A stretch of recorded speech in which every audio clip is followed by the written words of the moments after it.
ये आपकी हो गई वर्टिकल लाइन, वर्टिकल लाइन।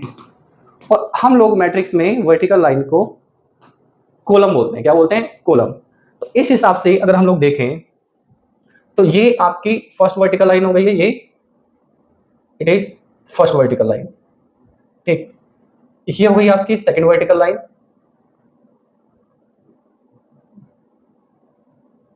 और ये हो गई आपकी थर्ड वर्टिकल लाइन, ये हो गई आपकी फोर्थ वर्टिकल लाइन। ठीक, तो अब मैंने आपको बताया वर्टिकल लाइन को हम कॉलम बोलते हैं, तो इस हिसाब से ये हो गया आपका फर्स्ट कॉलम, ये ऐसे अगर हम इसको पढ़ेंगे, ये हो गया हमारा सेकंड कॉलम, ये हो गया हमारा थर्ड कॉलम, ये हो गया हमारा fourth column.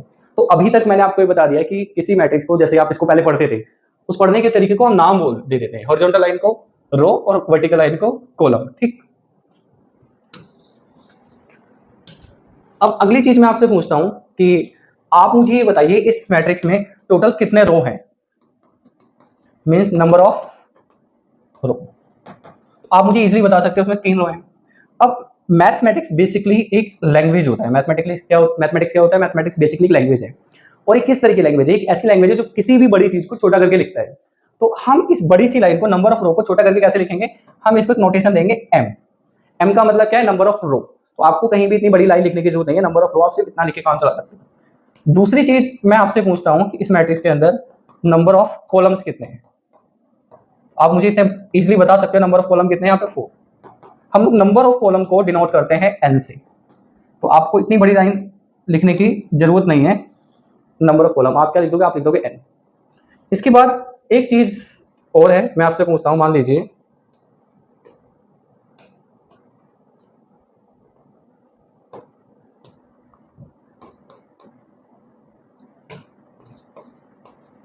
Order of matrix. आप मुझे इस मैट्रिक्स के ऑर्डर बताओ। तो ऑर्डर ऑफ मैट्रिक्स, इस लंबी सी लाइन को हम छोटा करके ऐसे लिखेंगे m बाई n। ठीक है, m इसमें कितना है आपको पता है? 3 है। n इसमें कितना पता है आपको? पता है कि इसमें 4 है। तो आप ऑर्डर ऑफ मैट्रिक्स को ऐसे लिख सकते हो। अब बाई के लिए ना हम लोग एक नोटेशन यूज करते हैं, ये बाई हटा देते हैं। हम लोग इसके लिए जो नोटेशन यूज करते हैं वो है ये। इसको आप क्या पढ़ोगे? इसको आप पढ़ोगे m बाई n। ठीक, लास्ट चीज जो हमें इस एग्जांपल में समझनी है, अगर मैं आपसे पूछता हूं कि आप नंबर ऑफ एलिमेंट्स बताओ, नंबर्स ऑफ एलिमेंट्स यानी इसके अंदर कितनी एंट्री है, सॉरी एंट्री और एलिमेंट्स मैंने कंबाइन कर, नंबर ऑफ एलिमेंट्स, तो आप या तो काउंट करके बताओ, दूसरा तरीका है इन दोनों की आप मल्टीप्लाई कर दो, तो क्या हो गया 12।